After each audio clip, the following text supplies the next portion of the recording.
Welcome to the my channel. जैसा कि आपने थंबनेल में देखा कि आज की वीडियो में मैं आपको मौर्योत्तर काल से संबंधित कुछ क्वेश्चंस बताने वाला हूं जो आपके आने वाली एग्जाम के लिए बहुत ही इंपॉर्टेंट है। तो बिना देर किए चलिए हम शुरू करते हैं और क्वेश्चन को सॉल्व करते हैं। चलिए, इसमें से आपका पहला क्वेश्चन है, ध्यान से देखिए। यहाँ पर आपका पहला क्वेश्चन है, निम्नलिखित व्यक्ति भारत में किसी न किसी समय आए। यानी जो ये भारत में आए थे ये राजदूत थे या प्रवासी थे, यानी दूसरे देश से होकर अपने देश में घूमने के लिए या राजा का प्रशासन देखने के लिए आए थे, ठीक है ना। तो वो कौन कौन से थे जो आए थे, ये आपको पूछा है यहाँ पे, ठीक है। तो देखिए, जो हमारा सबसे पहले देखिए मैगनेस्ट्रीज था, ठीक है। ये सेल्यूकस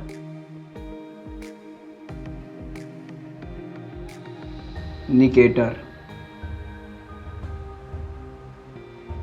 का राजदूत था, ठीक है ना। क्या था? सेल्यूकस निकेटर का राजदूत था, जो चंद्रगुप्त मौर्य के शासनकाल में भारत में आया था और यहाँ की व्यवस्था देखकर चंद्रगुप्त यानी मौर्य साम्राज्य का वर्णन अपने ग्रंथ इंडिका में किया है। तो ये क्वेश्चन इंपॉर्टेंट बन जाता है कि मैगस्थनीज कौन था? तो सेल्यूकस निकेटर का राजदूत था। मैगस्थनीज किसके शासनकाल में भारत आया था? तो चंद्रगुप्त मौर्य काल का आया था। उसके द्वारा रचित पुस्तक का नाम क्या है? इंडिका, ठीक। और इंडिका में हमें किसकी जानकारी मिलती है? तो मौर्य काल से संबंधित जानकारी हमें मिलती है। चलिए, चौथा ये देखिए, लिखा है वेनसांग, ठीक है। ये एक चीनी था, ठीक है। ये एक चीनी शासक था जो, ध्यान समझिएगा, ये एक चीनी शासक था जो हर्षवर्धन के शासनकाल में भारत आया था, ठीक है ना। जो हर्षवर्धन थे उनके शासनकाल में कहाँ आया था? भारत आया था, ठीक है। नेक्स्ट चलते हैं अगला। और जो हमारा फाहियान था, यानी कि देखिए तीसरा नंबर फाहियान, वो था जो आया था भारत में चंद्रगुप्त विक्रमादित्य के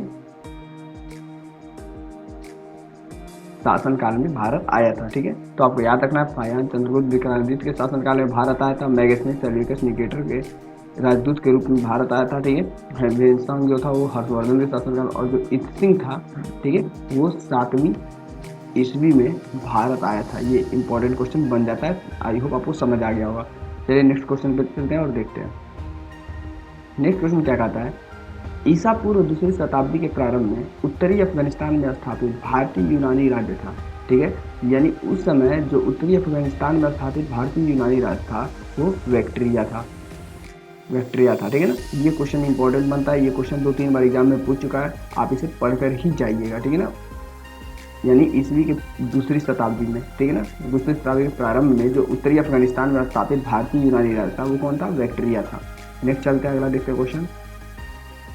कश्मीर में कनिष्क के शासन काल में जो बौद्ध संगीति आयोजित हुई थी उसकी अध्यक्षता निम्नलिखित में से किसने की थी? ठीक है, तो जो वसुमित्र थे इन्होंने क्या थी? उसकी अध्यक्षता की थी, ठीक है ना। ये आपको ध्यान में रखना है, ठीक। ये चतुर्थ संगीति थी, ठीक है, ये ध्यान रहे। ये जो था चतुर्थ, यानी बौद्ध संगीति हमारी 4 हुई थी, जिसमें से चौथा जो था वो कनिष्क के शासन काल में हुई थी, जिसकी अध्यक्षता कौन की थी? वसुमित्र ने। और कश्मीर के कहाँ पर हुई थी? तो कुंडल ग्राम में ये हुआ था, ठीक है, आपको ध्यान देना। और इसी में ही, ठीक है, जब ये हुआ था तो ये बौद्ध धर्म 2 भागों में बटा था, हीनयान और महायान। ये आपको ध्यान में रखना है, ठीक है। अगला देखते हैं, नागार्जुन। ये नागार्जुन कौन है? ठीक है, तो ये बौद्ध धर्म से संबंधित है, जिन्होंने शून्यवाद का प्रतिपादन किया था। नागार्जुन ने शून्यवाद का क्या किया था? प्रतिपादन किया था, ठीक है। शूद्रक एक ऐसा शब्द है जो विशाखादत्त द्वारा रचित मुद्रा राक्षस में चंद्रगुप्त मौर्य को शूद्रक बताया गया है, ठीक है ना। आप ध्यान दीजिए, शूद्रक जो शब्द है वो विशाखादत्त का जो मुद्रा राक्षस ग्रंथ है उसमें बताया गया कि चंद्रगुप्त क्या थे? एक शूद्र थे, ठीक है। आई होप आपको ये क्वेश्चन और इसका आंसर समझ आया होगा। चलिए नेक्स्ट क्वेश्चन पे और देखते हैं क्या कहता है। भारत में निम्नलिखित के आने का सही कालानुक्रम क्या है, यानी कौन से समय क्या चीज़ें आई थी। देखिए तो इसमें सबसे पहले आप देखिए क्या, सोने के सिक्के, आहत मुद्रा, चांदी के सिक्के, लोहे का हल और नगर संस्कृति। तो ये जो चौथा है नगर संस्कृति सबसे पहले आता है। कब आया था? हड़प्पा में, हड़प्पा या सिंधु घाटी सभ्यता, सिंधु घाटी सभ्यता में ये आया था। तीसरा होता है, इसके बाद तीसरा होगा लोहे का हल, ठीक है ना। तो लोहे का जो हल था ये आपको पता होगा कि मैंने पढ़ाया था वैदिक काल। तो वैदिक काल में इसका क्या हुआ था, लोहे का सबसे पहले खोज हुआ था, ठीक है ना। तो आप ध्यान दीजिए। तीसरा जो था हमारा आहत मुद्रा, ठीक है ना। आहत मुद्रा, आहत में इसलिए होता है किसी की ढलैया करके उस पर मुहर लगाना ही आहत कहलाता है।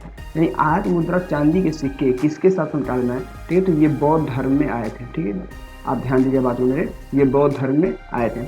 सोने के सिक्के कब आए थे, ठीक है ना। तो सोने के सिक्के हमारे कुषाण काल में आए थे, किसमें? कुषाण काल में आए थे। आई होप आपको समझ आ गया हो। अब चलते हैं नेक्स्ट क्वेश्चन पर और देखते हैं।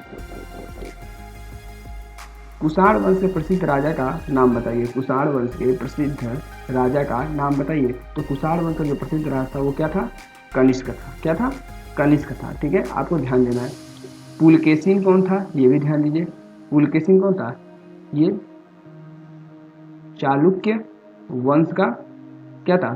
शासक था, ठीक है। हर्ष कौन था? हर्षवर्धन वंश का ये शासक था, ठीक है ना। और जो विक्रमादित्य, चंद्रगुप्त विक्रमादित्य थे वो कौन थे? गुप्त वंश के शासक थे। आई होप आपको ये चारों क्वेश्चन समझ आया होगा। चलिए नेक्स्ट चलते हैं। निम्नलिखित में से कौन सा प्राचीन भारतीय साम्राज्य नीचे से उसकी राजधानी के साथ गलत जो है, यानी कौन सा इसमें से एक है जो गलत है, ठीक है ना। आपको ये बताना है। देखिए मौर्य, देखिए मौर्य की जो राजधानी थी पाटलिपुत्र, बिल्कुल सही है। पांड्यों की राजधानी मदुरई थी, ये बिल्कुल सही है। पल्लव का बल्लूर, ये बिल्कुल गलत है, ठीक है। और काथी का वारंगल, ये सही है, ठीक है। ये आपका 3 सही है, ये गलत है। तो पल्लव की राजधानी क्या थी? तो ये आप जान लीजिए कांचीपुरम। कांचीपुरम जो था ये पल्लवों की क्या थी? राजधानी थी, ठीक है। ये क्वेश्चन इंपॉर्टेंट बनता है, ये आपको ध्यान में रखना है, ठीक।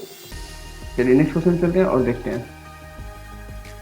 और कांचीपुरम ये भी जान लीजिए, कांचीपुरम प्रसिद्ध की ओर, ठीक है। तो जो कांचीपुरम का कैलाश मंदिर है इसके लिए ये क्या है? बहुत ही प्रसिद्ध है। और कांचीपुरम में रेशम की साड़ियाँ बहुत ज़्यादा मिलती थी, जो वहाँ की रेशम साड़ियाँ बहुत ही प्रसिद्ध थी, ठीक है ना, रेशम की साड़ियाँ।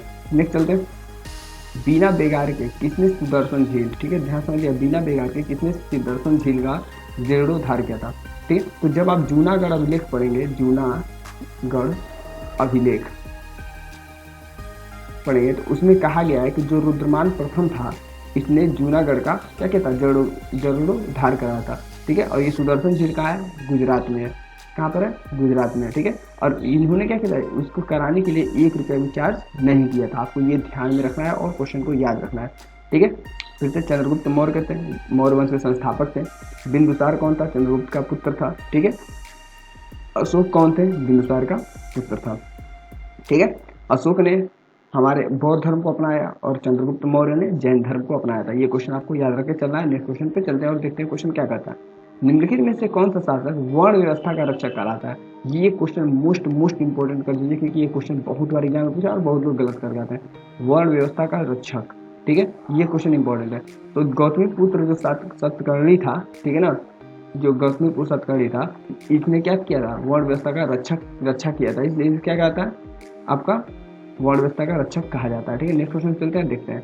बाल विवाह प्रथा का प्रारंभ कब हुआ था? ठीक है ना। ध्यान दीजिए, बाल विवाह का जो प्रथा का प्रारंभ हुआ था वो कुषाण काल में ही हुआ था, कुषाण के काल में हुआ था। अब ये कुषाण काल में जब इसका आरंभ हुआ था, ठीक है, तो इसकी उम्र थी 8 से 10 साल के बच्चों की, लड़कियों की शादी हो जाती है। यानी इससे ये स्पष्ट होता है कि लड़कियों की वहाँ पे जो महत्व था एकदम नीचे हो गया था, ठीक है ना। यानी 8 से 10 साल की उम्र में इनकी शादियाँ हो जाती थी। नेक्स्ट क्वेश्चन चलते हैं और देखते हैं। कलहड़ राजतरंगिणी में किसका इतिहास का वर्णन है? ठीक है, तो कलहड़ जो ऋषि थे उन्होंने राजतरंगिणी के बारे में रचना किया है, ठीक, और उसमें कश्मीर के इतिहास के बारे में संपूर्ण जानकारियाँ क्या होती हैं? वर्णित होती हैं। आई होप आपको वीडियो पसंद आएगा। अगर वीडियो पसंद आए तो प्लीज़ मेरे चैनल को लाइक कीजिए, शेयर कीजिए, सब्सक्राइब करके बेल आइकन दबाना मत भूलिए। और आप ये भी ध्यान दीजिए कि मैंने इतिहास से संबंधित 6 टॉपिक्स को पहले ही कवर कर चुका है। अगर वो वीडियो नहीं देखें तो आई बटन में मैं इसका लिंक डाल दूँगा, या मेरे चैनल के प्लेलिस्ट पर जाकर उस वीडियो को देख सकते हैं। मिलते हैं अगले वीडियो में, तब तक के लिए धन्यवाद, बाय, टेक केयर।